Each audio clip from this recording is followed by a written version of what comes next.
Hi, my name is Barry Crampton.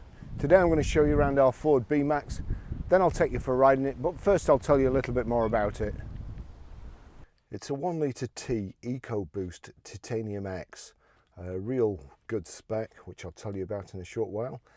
Mileage 28,361, 2 registered owners, MOT'd until the 31st of the 8th 2021, last serviced on the 14th of the 8th 2020. Fuel economy: urban 47.1 miles per gallon, extra urban 67.3 miles per gallon, and combined is 57.7 miles per gallon. Top speed of 117 miles per hour out of a 3-cylinder 123 brake horsepower 12 valve engine. Road tax is only £30 per year for this car, and it's got a full service history. So great spec little car here. We've got the front parking sensors, the Aston Martin grille at the bottom there, a front splitter, snowflake design alloy wheels, good tyres all round, power folding door mirrors, got the full panoramic glass sunroof there, the chrome window surrounds. You've also got the little button on the door handles. As long as you've got the keys on you, if you just press that button, it'll close. And again, if you've got the keys on you when you come back, press the button again, and the door will open. Rear privacy glass, good feature on this car, and I do really like it. I wish the front doors would open like this as well, but obviously it would be slightly more difficult. But there you go. So nice. If all doors were like this, we'd save an absolute fortune with our dent man, getting parking dents done and everything.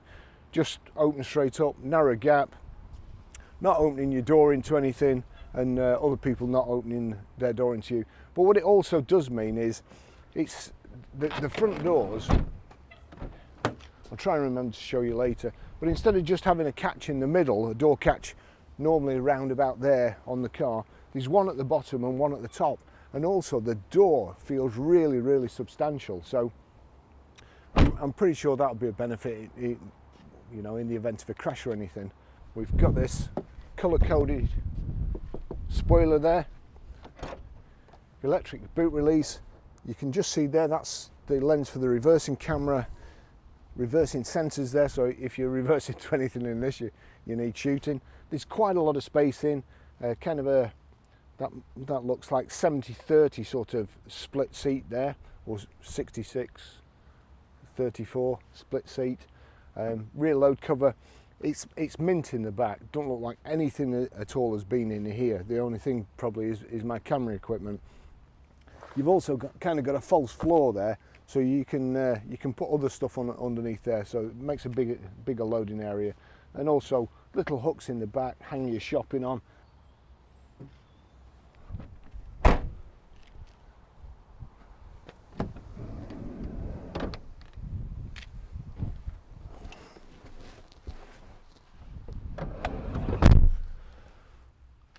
As I say, I think that's a fairly good design. It's really nice in here. We do have the 3 inertia reel belts here, Isofix child seat anchor points. It's half leather, certainly feels like leather anyway, and cloth in the centre. Kind of magazine nets here. We've also got electric rear windows, but this glass panoramic roof, it stretches the complete length of the car, and you've got the good old-fashioned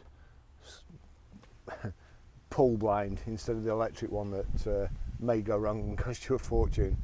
And the other great thing, just to make it even easier to get in, if you're struggling to get in the back really, you can also open the front door, and the whole of the side is kind of empty. Put this seat forward, and if you've got elderly relatives or old car salesmen, it just makes them easier to get in. So rear centre armrest, carpet over mat. The car's absolutely mint. It really is. It's like brand new. It's a lovely car.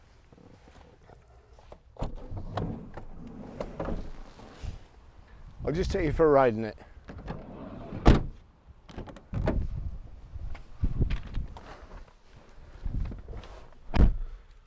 So we have the 2 remote Ford key fobs. but it is keyless entry and keyless go, so foot on the clutch, press the power button, and away we go. I'll just turn that down in case it turns my Bluetooth on. The seat belt is actually, because there's no actual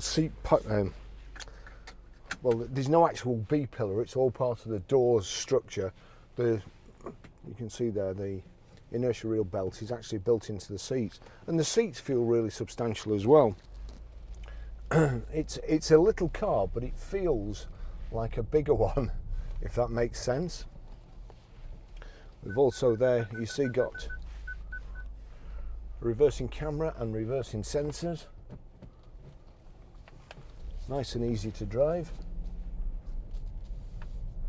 Let me just, before we set off, I better just show you this. There you go. I don't think that's ever been used since it was first registered. So, height and reach adjustable steering wheel. And let's just see, power folding door mirrors. We'll just check that they're working okay. Flip that across there. Yep, that's working fine.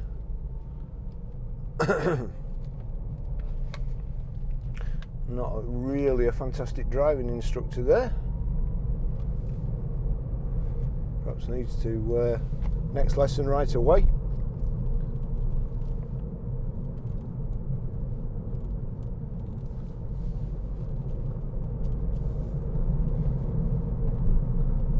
Great Ford gearbox, proper handbrake, cup holders in the centre here. We've got also there heated seats. So it's a fantastic spec. We've also managed to pick up a fly here. Oh.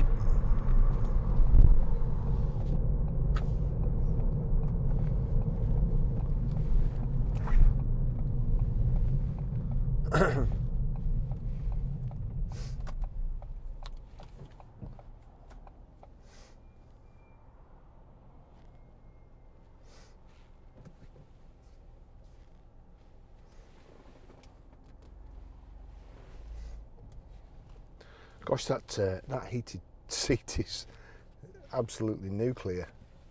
Got height adjustable seat as well.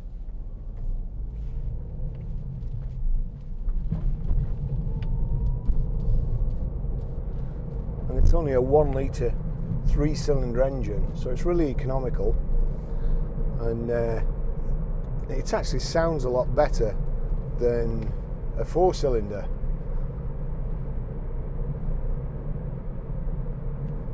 Bluetooth hands-free, Bluetooth audio streaming. Here we've got a power socket, an auxiliary in, a USB in. Electric windows all round, as you can see. When I put my window down and forgot, my GoPro was stuck to it. And full-length panoramic glass roof. Blimey, I thought I'd switched. Tell you what, I need a holiday. I thought I'd switch the electric seat off as well. Not good.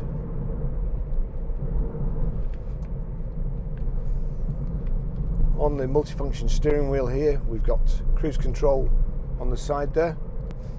So we've got on in the centre, and then you can set either the plus or the minus, and then you can use the plus or minus to adjust or moderate your speed. Just need to reduce that now. We're into 30 mile an hour zone.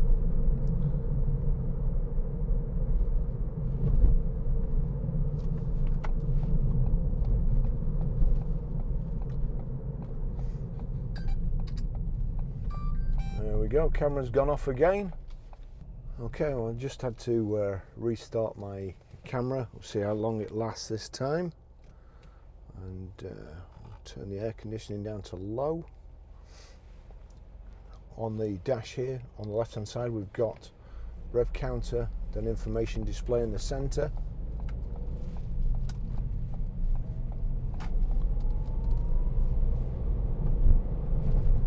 right hand side speedo.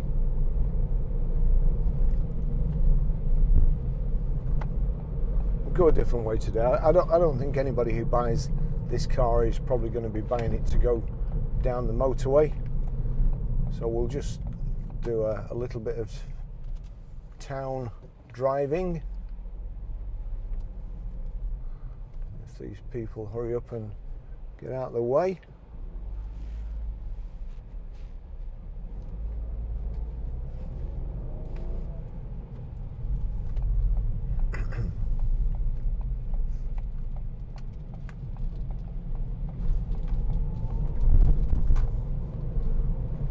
Good driving position. With it being higher up, you get more leg room, not in length but in height, so nice and comfortable. Seats are really comfortable, well padded, so a good level of equipment. Let me just see if I can auxiliary. Let's turn this down. Wait till it starts playing. There you go, and if I turn it up,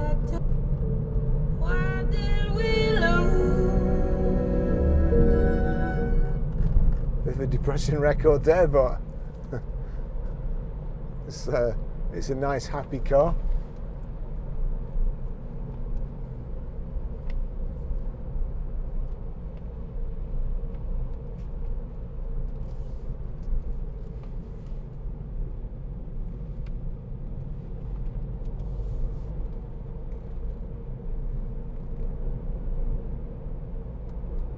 It's a real 3-cylinder. It's flipping fly. This 3-cylinder engine, real punchy little engine, very economical, and I suppose it's ideal for around town.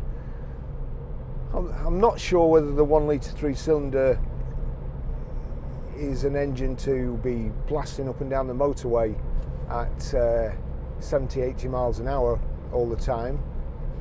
And I have used a Focus 1 litre EcoBoost, and to be fair, it was very good. And it was very, very economical around town. But to be honest, at 70 miles an hour, it wasn't as economical as it could have been, really. Certainly not as economical as probably a 1.6 diesel. So I think the engine's ideally suited for this sort of car. You know, a second car, a run around, a kiddie bus for school, and it certainly accelerates as fast as you need. Good finish all round. Piano black around the radio, or the Sony radio is all part of the piano black, same colour. Again, on the gear tunnel, you've got the aluminium insets. The aluminium insets on the steering wheel, around the door handles here.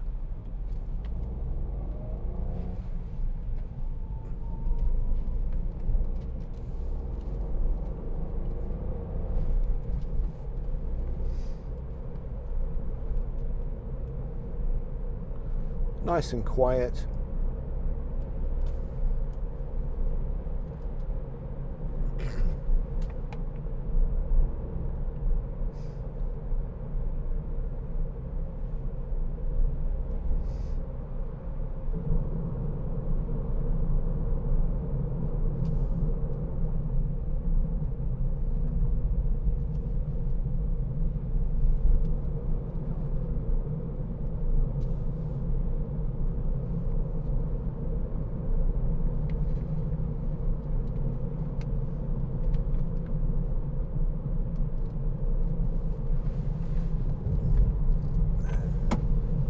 Be a bit further away.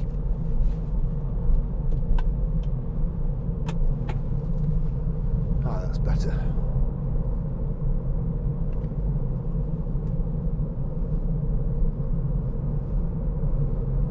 Back seat's nice and comfortable too, and as I say, it's easier to get in the back, I would say. Also, I've noticed these days, especially on 3 doors, where the doors have to kind of you know, the obviously bigger doors, and you open them, you're just getting out. As you get out, door blows shut and gets you right in the calf.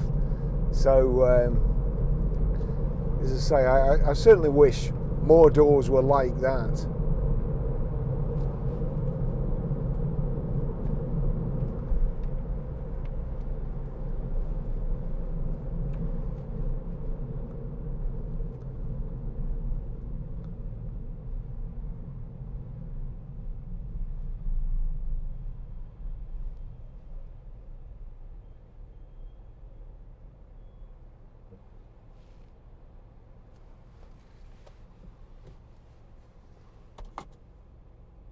Yeah, you've got your little convex mirror there, so you can see what's going on in the back, what your kids are doing, without taking your eyes off the road as well.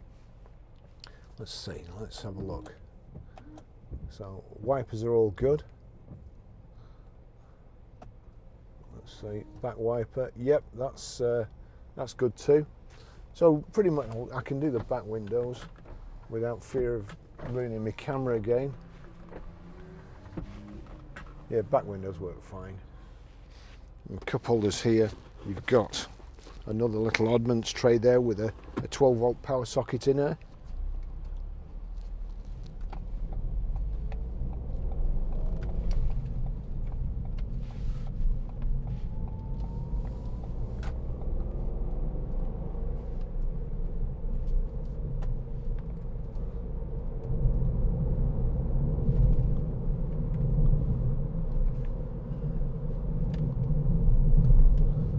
Brilliant, silky smooth Ford gearbox.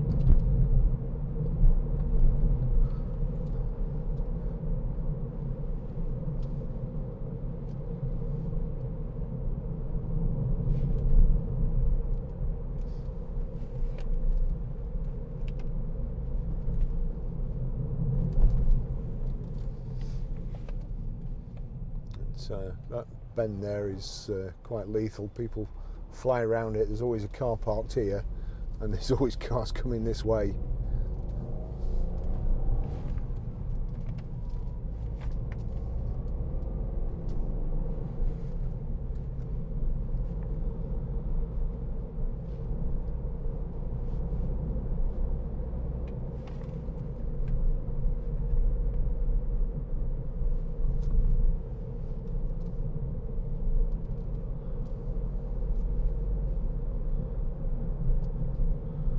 So ideal for these sort of roads, these conditions.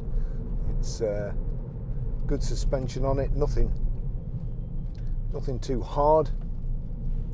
Soaks up all the bumps, and it really looks like a new car.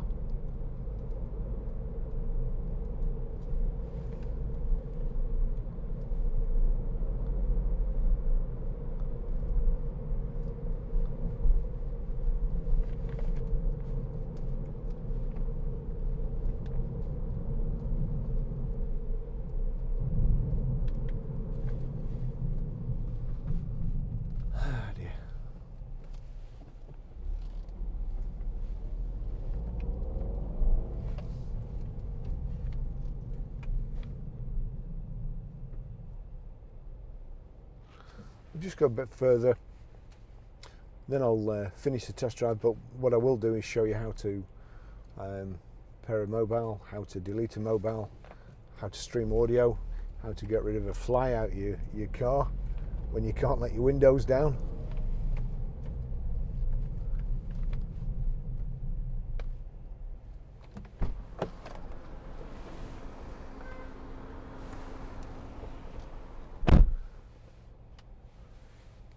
Excellent, it's gone.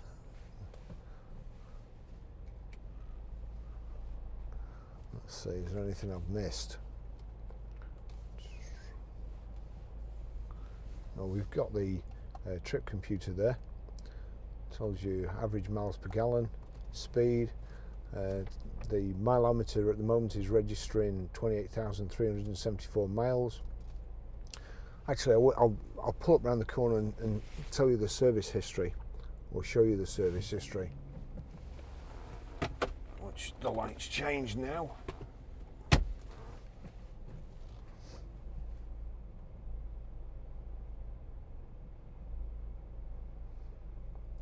Fortunately, we've got the invoices as well for the servicing.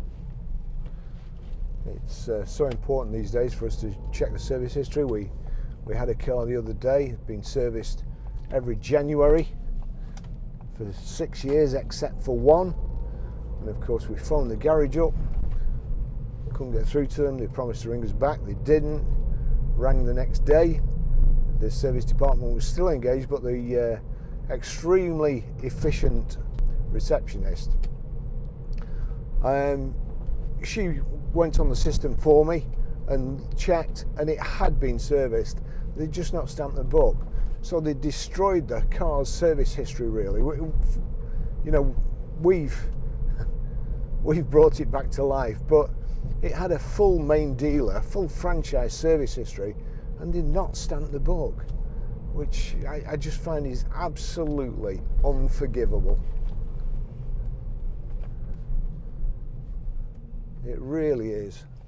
They should tie service book stamping to their the bonuses they get on cars. They'd soon stamp the books then.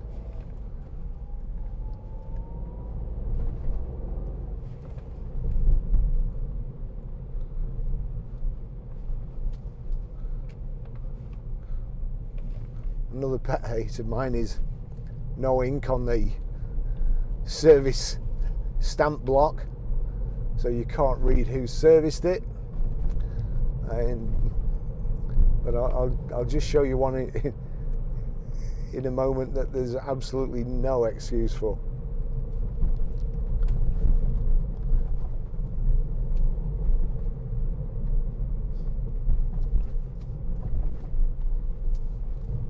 We'll just whip it down this dual carriageway here.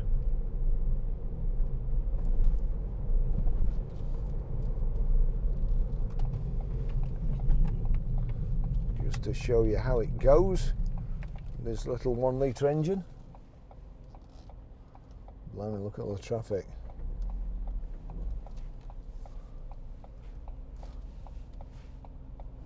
That's not my best idea.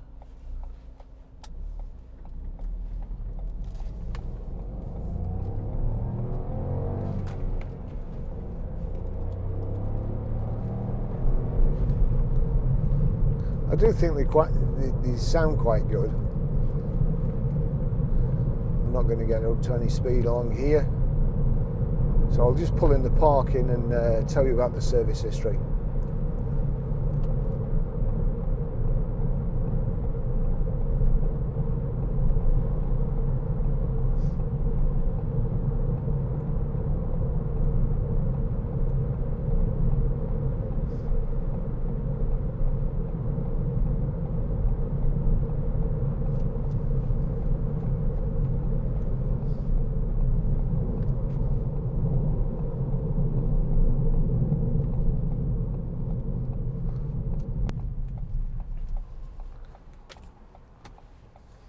Okay, so service history. Here we go. 27th of 9th 2017 at 8,106, and that is, I can't read it, Ford Redditch. 16th of the 10th 2018, 15,905. I mean, these look like a kid's written them. Ford Redditch again. 19th of the 8th 2019 at 22,267 miles, Bristol Street Motors, and then we come on to this last stamp, which is really disappointing. 14th of the 8th 2028 at 28,003. Now, we always check the service history to make sure there's too many people forging service histories and so on, and we make sure that the car, and it's all so easy, especially with service books here with staples in. It's so easy for somebody to have the correct book with, let's see,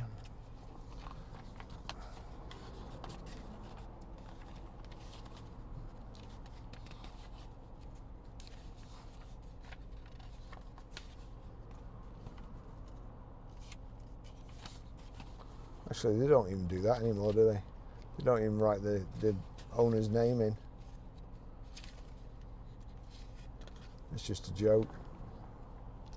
So 14th of the 8th 2020, 28,003, service to current operations schedule by Alan Ford, Tackbrook Park, Warwick. Now, is that the worst service stamp you've ever seen in your life? For like people like me, fortunately we've got the invoice so we can check it, but where do you start with that? There's no telephone number, no email address, no website, no nothing. For a main Ford dealer, that is absolutely disgraceful. And if there's anybody from Ford watching, sort yourself out, for goodness sake. That's just a joke.